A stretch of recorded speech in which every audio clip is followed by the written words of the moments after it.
Now we're going to send it down to Brendan Parker and Ryan Dittrick for tonight's Flames TV postgame show, presented by Original 16.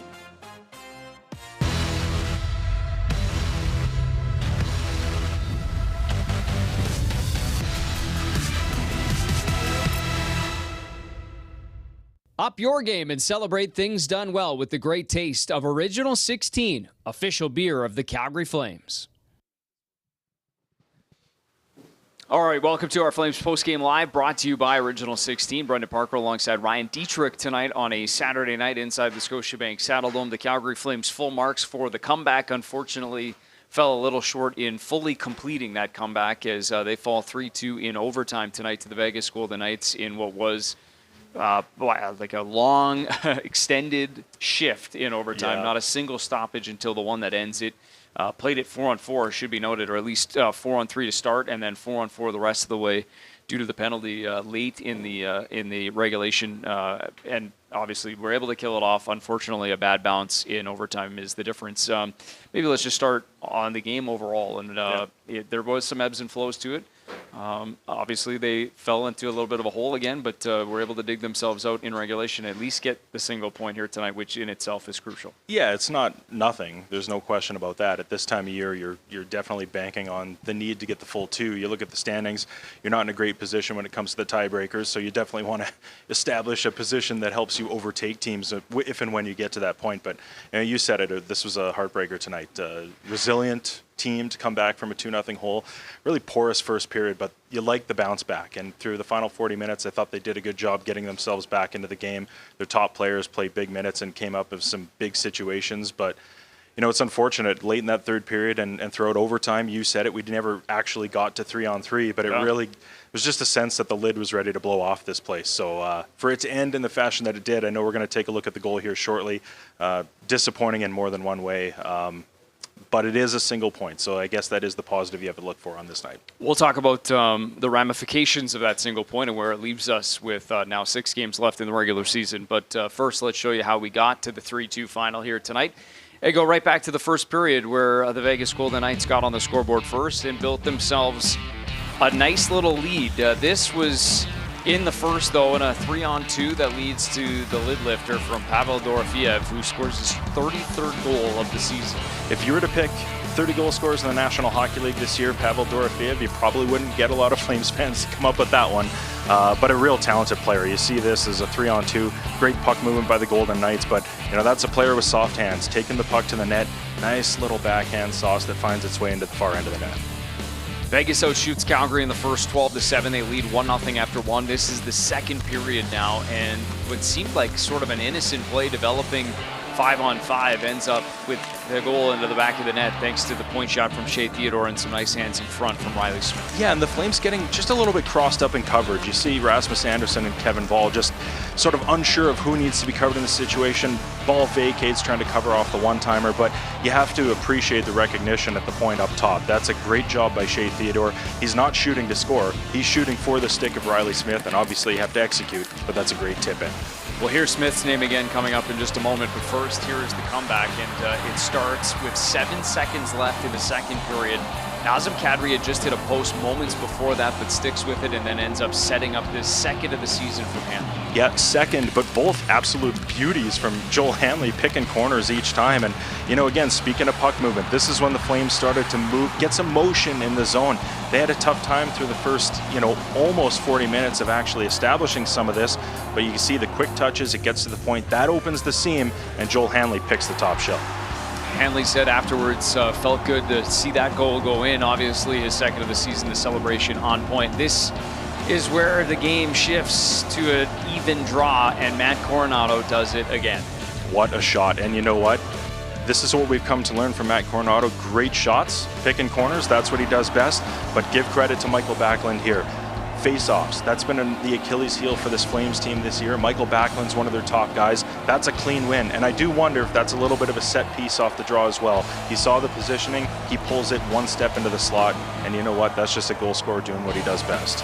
Got the bench fired up, got the group fired up, got the building charged as well, and that ends up getting us to the overtime session where, as unlucky as you can expect, puck that ends up going off the skate of Mackenzie Weegar and then off of Dustin Wolf and in, and a play that was really from below the goal line. You know, and it's fascinating because we watched almost an entire overtime period without much of anything happening. It almost looked like teams weren't entirely sure how to play that long of an overtime period, 4-on-4. It sort of still had some of the tendencies where nobody was willing to take much of a chance offensively. But yeah, a shame that it ends on a play like that because, you know, the Flames were well positioned. Mackenzie Weegar's doing what he should be in that situation, and just some horrendous luck. I mean, it's a pass, you know, basically into kind of no man's land. Yeah. Inevitably, it ends up going into the back of the net. Maybe we'll go to the room here in just a second. I just want to quickly circle back into how you got to the overtime session before we hear somebody, because you get the penalty with 90 seconds left, and, you know, kind of an innocent play, but one that the officials kind of have to call. It's a trip on Jack Eichel. So one of your, you know, PK guys goes into the box, and Kevin Ball, and just, you know, sort of the sequence to get the point, which is, as we talked about, important in its own right, but just some of the plays that we saw, late stages, 90 seconds left, and then a couple of big blocks, and just to get the point in the first place. You know, it isn't the first time we've seen the Flames kind of come up clutch in situations like this. I think back to a few weeks ago in Carolina. It's almost like the situation just demands a little bit more from guys, and they're selling out, sacrificing the body. And you know, the other side of it too is Dustin Wolf, who I thought had a fabulous night. Plays like this, clearing the puck himself, that got a huge ovation from the crowd here at the Dome tonight too. So this is truly a four-man unit all going to work. And this, we looked at the clock. Obviously, you hear the buzzer in the background there. It would have been about 0.5 seconds on the clock had he buried, and that would have been a regulation win. So a little bit of devastation, and you see the fans in the background all on their feet. So it's just, it was so close there for them tonight, and we're going to show a few more things that shows just how close they were. Well, this isn't in regulation, so they got the point already at this point, but that's right at the tail end of that power play, that the big block from Mackenzie Weegar, who you know, obviously ends up being on the wrong side of it a little later, but that just shows some of the sacrifice. Again, one of your shot block leaders throughout the course of the entire season does it at the tail end of that power play. The rest of that overtime, as we mentioned, played 4-on-4. Let's get some reaction. Let's go inside the Flames locker room for the first time here tonight. And who do we have standing by? Guys, we got Mikael Backlund. All right, let's hear from the captain now and Back's postgame. I guess mixed emotions. You got the point, but tough way to lose. Yeah, really tough bounce. Huge point though, like you said, and the boys battled. It wasn't the best start. We were really disappointed with our first period, but we found a way to battle back and tie the game, and that's a huge point for us down the stretch here. Seems obvious, Michael, but how crucial was it for Hanley to get that goal to send you into the intermission there with just the 1-goal deficit? Yeah, no, it gave us big boost for sure. We were playing a lot better in the second. I felt like we were getting more ozone time and wearing them down a little bit, and to get that goal gave us some huge energy. So that was a big boost for the team. What can you say about the special teams, especially the penalty kill, that late kill was really huge in the overall scheme of the game? Yeah, penalty kill. I did a good job today. Big block by Weeks here on the 3-on-4, but on the power play side, we got to be better. We got to be find a way to get better chances and a little more at this time of the year. And it's on all of us who gets the opportunity to play the power play. But again, big point. Penalty kill did a really good job. What would you see on your breakaway with dying seconds? Do you think you were going to get the shot off in time? Or? Yeah, I didn't know how much time was left. I just knew it wasn't much, and I was just trying to, get a quick shot off in stride. And I wish it would have gone in, obviously. But yeah. Can I ask you about the disallowed goal? It just seems like this team gets plagued with just missing out by millimeters on these calls. Yeah, we have some tough bounces lately. If the puck touched the line, it's not a goal, and I didn't see the replay, so I assume it did. And but if we keep grinding, bounces will come our way. When you talk about the mixed emotion, does it add to it at all that it is Vegas, who you guys hadn't scored against in 2 games, to battle back against this team in particular? Yeah, they're a top team for a reason. So, and like you said, we didn't play our best hockey in Vegas this year, and so to find a way to get a big point tonight was again, resilient group. Find a way to get points is huge this time of year. Could you tell from, and I think your late breakaway was a good example, like can you tell how invested this building is right now in what you guys are trying to accomplish? Yeah, no, it's great atmosphere. And you can feel fans are excited. They want to do what they can to help us to make it. And always love playing in front of the Sea of Red. You've mentioned a few times what a huge point this is. Like, sort of a heartbreaking way to finish a game, but how important is it to take the sort of optimistic part out of it? Yeah, but this time of year, I think I said it before and said it to the team, it's like playoff. No matter the result, you got to turn the page tomorrow and just focus on the next game, find a way to win the next game. And like I said, a big point, but we're just going to turn our heads to San Jose now and go into that building and play our best game of the year. Thank you, Backlund. All right, so you heard Mikael Backlund talk about it briefly, and we, touched on how close they were to finding the go-ahead goal, or at least in this case, it would have been the first goal of the night for the Calgary Flames, which inevitably would have put them at 3 by the end of it. On the wrong side of a couple here recently, and probably more under the microscope, just because we're talking about millimeters here. And, I think the first one, which, we're talking about the goal review and a puck that just doesn't quite cross the line. I think a lot of people thought the one in Utah, they did see a little white. What do you see? Well, let's get into the old parallax angle discussion, I suppose, where it looks like it's in, but it's in the air. This angle looks pretty definitive, but there's also a little bit of trail based on the frame rate of the camera. I mean, logic dictates it's probably in, but the video doesn't necessarily show it. This is our best look, for sure. See, now the puck comes to a stop in this case, so there's no trickery with the frame rates or anything. Again, that's not a crisp line on the ice at this time of the season either, so pixel peeping can be a difficult thing to do.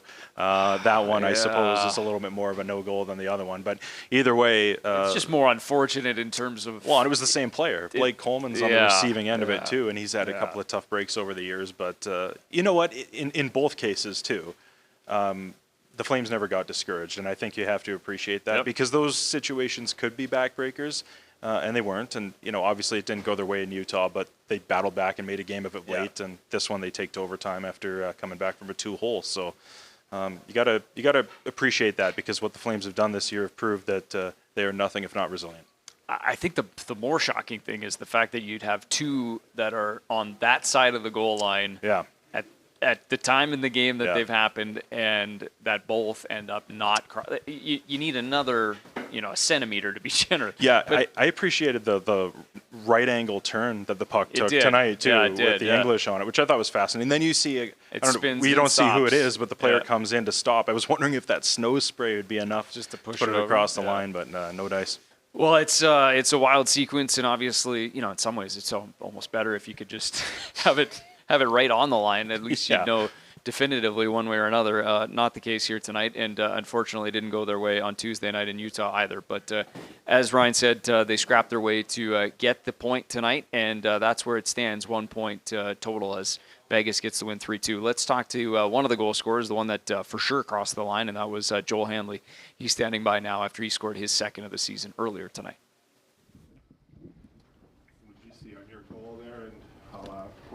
For you guys to get a point? I just saw it was I think Weeks made a nice play to Colsey there in the slot and passed to Naz, and then I kind of just tried to find space. He one-touched it to me, and then I had a little bit of time, and felt like in the past I might have shot in that, but I kind of held it and tried to get around the defender, and luckily it went in. Why do you think what's the difference between the past decision versus now where you took an extra second? I feel like I've been playing with maybe a little less fear in my game and just trying to I don't know, just played what I know I can do, and it was I've lucky shot, but it was lucky it went in. What's the overall emotion right now? I mean, it's disappointing maybe that we didn't get that last point there. It's, unlucky break maybe a little bit, and but there's still a lot of fight in this group, and was, I guess, a big point, and it's going to come down to the end. So we're just going to keep fighting. Is that fight, best in body, like Mackenzie Weegar blocks a shot in overtime and is fighting through, we can tell he's in pain. Doesn't miss a shot, right? Yeah, yeah, for sure. it's nice to see that. Like Weeks is, he's been battling all year, and boys are blocking shots everywhere. And it's a resilient team, and we're in the fight here, and we're just going to keep battling to the end. When you talked about sort of the individual moment for you, and maybe you wouldn't have shot that the same way in the past, like how do you sort of just, and I know it's about the team goal, but how do you stay in this kind of role that you're on individually? How do you kind of just maintain what you've been doing? I don't know, like just coming to the rink every day and just trying to do my best, I guess. And I feel like I've been, transformed a bit, like just playing with more confidence a little bit in the past, few games. So yeah, I just want to continue to, get better and grow individually. That part you mentioned about not playing with any fear when sort of every inch can mean something in a wild card chase, is that important to not have that in your game? It's definitely important, and I think we have to make plays out there, and we have to do our best to to create, and I just feel like I'm playing with maybe a little less fear in my game for sure. Yeah. Good stuff there from Joe Hanley. He's been great alongside Mackenzie Weegar throughout the course of the last, I guess what it would be, 30 some odd games here or so. And another big number, 24+ minutes. Yeah. Tonight. This is impressive stuff. It is. And then obviously the goal is nice. And the two finishes, by the way, are both elite, and so are the Sellies. So I'm loving the Sellies. Yeah. He's got that for a guy that doesn't score much. I love it. A little finger action too. He wants the crowd into it. It's fantastic. They've come at some big moments. The last goal that he scored was in the first game back after the Four Nations break, and that was his first career game winner. So he's got a knack for the timing for sure. Joe Hanley does it here tonight. All right, let's talk about the goaltender, because obviously a difficult one to swallow with regard to the way it finishes, but he was no shortage of sensational once again for this team with 30+ shots and some really timely saves, Dustin Wolf. Yeah, and this kind of started the other night too, and I think some of us were maybe a little bit surprised that Dan Vladar didn't get it because he's been on such a hot run, but maybe that Thursday win over the Ducks was a bit of a confidence builder because it seemed to carry into tonight. And in that first period specifically, you see a shot there from Victor Olofsson. That's a first period power play from the Golden Knights where Olofsson himself had 5 shots, and the Golden Knights quickly were in double digits on the shot clock. So they were all over him. 5 high dangers, 10-1 with the scoring chances after one, and a big reason is that guy right there, Dustin Wolf. And we've talked about it pretty much every post-game show this year, how well he covers the net. And there were a couple opportunities, the odd mans, the breakaways there. He's just so steady on his feet, so patient. The way he reads plays, and he's able to react because he doesn't overplay things and put himself into bad positions. And, it's fun to watch because you forget sometimes this is a rookie goalie, but an example there, the tip from Brandon Saad, so quick on his feet, so able to react to plays in tight. It's just, it's a guy that has so much more experience than you might figure in a rookie season. He looks like a guy who's been around for 5-10 years, the way he reads some of the best players in the world. So, the Flames are going to continue to make this push. He's essentially their number one guy at this point, and they're going to ride him as long as they can if he keeps playing like that. Yeah, and even clearing his own clears. That helps too. Yeah, it's whatever you got to do. And Victor Olofsson, 9 shots tonight is wild. 31 saves though for Dustin Wolf. Unfortunately for him, comes in a losing cause here tonight. Let's hear from Dustin Wolf now. How cruel is that away for a game that close to end? It sucks. You know what? I feel like we haven't gotten any bounce to go our way in a numerous amount of games. How many times has the puck just sat on the line and just not crossed? And a tough way to go, but we got a point, and we got a good stretch here where I think we can make some ground. And yet, through all these setbacks, this team just keeps pushing away. You know what? That's all we can do. You know what? We're fighting for our lives every day, and like I said, I think we have a real good opportunity to put something special here the last couple weeks. It feels like we've heard the same thing from everybody, like, let's not be discouraged by the way it ended. It's a big point. Is that kind of an accurate assessment of the mood of this group right now? Sure. I mean, you got to think of it as half glass full too, right? I mean, 1 point better than no point, and obviously I think we deserve better, but you know the hockey gods aren't really helping us a whole lot right now with bounces. But you know, at some point it's going to turn, and when it does, I think you know we're all going to be laughing about it. But in the meantime, we got to work our nuts off here for the last 6 games, and you know find a way to get 12 points. I just asked Mackenzie what you're in overtime. Like, it just seemed like he blocks a shot. You can tell he's in pain, doesn't miss a shift. It just seemed like he was a warrior for you guys out there tonight, right? Every night. I mean, our whole lineup. I mean, you can go back and throughout the year and just pinpoint guys that have stepped up and blocked shots in critical moments, and no, that's the identity of our team. You know what? We battle every night. It doesn't matter what it takes. We're going to find a way to block shots. Hopefully put one more in their net than ours, but no, it just didn't bounce our way tonight. I know as a goalie you're probably trying to sort of tune it out, but can you get a sense of how excited this crowd is about this chase you guys are on? Sure. I mean, you know, we're the underdogs. That's the biggest thing is we came into the year with everybody saying we're going to suck, and you know, look at us now. We're fighting for our lives to sneak in, and no, we're going to get in, but in the meantime, this one stings, but we move on to the next one. Cheers to another season of great times and great taste. Celebrate things done well. Original 16, official beer sponsor of the Calgary Flames. Must be legal drinking age.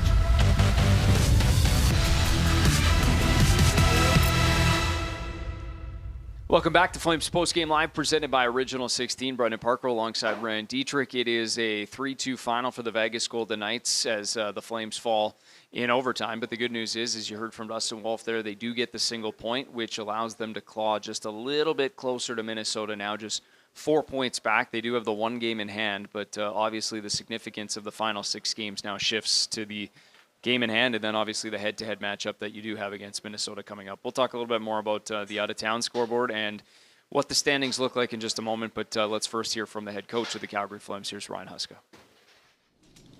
Does it feel like to you, Coach, also that you guys just don't seem to be getting those bounces?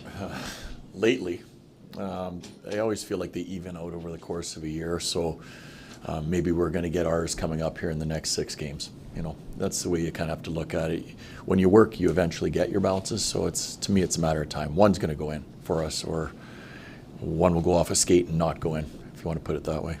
I think to the players it did seem like mixed emotions came up. Like they all recognize it's a big point, but it's hard to drop one like that. Sure. I mean, hey, we fought back, and I don't think we were very good in the first period at all. I thought we looked like I thought we just dipped our toe in a little bit in the first period, and I thought we got much better as the game went on. And it's a hard team. They're a good team on the other side with size. They make it difficult on you to get inside. And I thought as the game went on, we got more and more confident in that area. Massive penalty kill at the end of the game to allow us to get to the situation to get a point. And unfortunately, you get the bounce that goes against you at the end. Does it add to it that it was like Vegas is a team you guys have struggled against this season, so to do it against them, to come back and hey, we've talked before. Opponent, every team in this league is a good team. Like certain teams that are difficult for you to play against. Some teams you match up really well against. Some teams you don't. You have to find a way to get something done. We had a few chances that we could have capitalized. Again, the power play towards the end of the third period, you want those to be situations where you're going to grab it by the throat and you're going to make sure that you win the game in that situation. Penalty kill did it again for us tonight, but the power play's got to give us a little bit more. You shuffled up a bunch of the lines in the middle of the game. Did you end up with combinations you ended up liking? I thought our second and third periods were better. I just didn't like the way we were in the first period. A lot of that could have been because we just weren't fully into it the way we needed to be to start the game.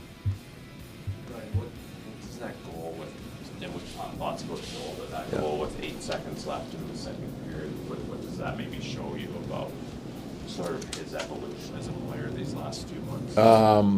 Well, when you look at his whole game, not just that part, I thought there was 2 defensemen in the first period that were awesome, and that was Joel and Mackenzie. I thought they came and they were competitive. Joel, his game has never changed, no matter the situation. Like, it's impressive actually to see how he's been able to stick with it and believe in himself, whatever you want to call it. But he's grown a lot this year in responsibility that we ask of him, but he's deserved it. Like, when you look at his body of work since the Four Nations break, you have to put him right up there as one of our top defensemen.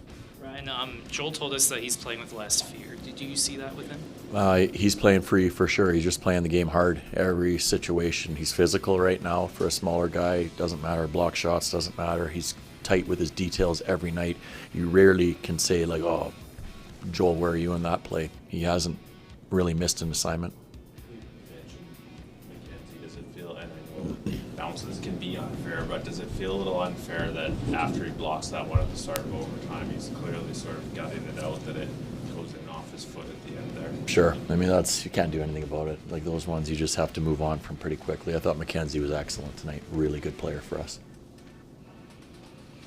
Okay, thanks, guys. Not that he needs it, but I'll echo the thoughts of Ryan Huska.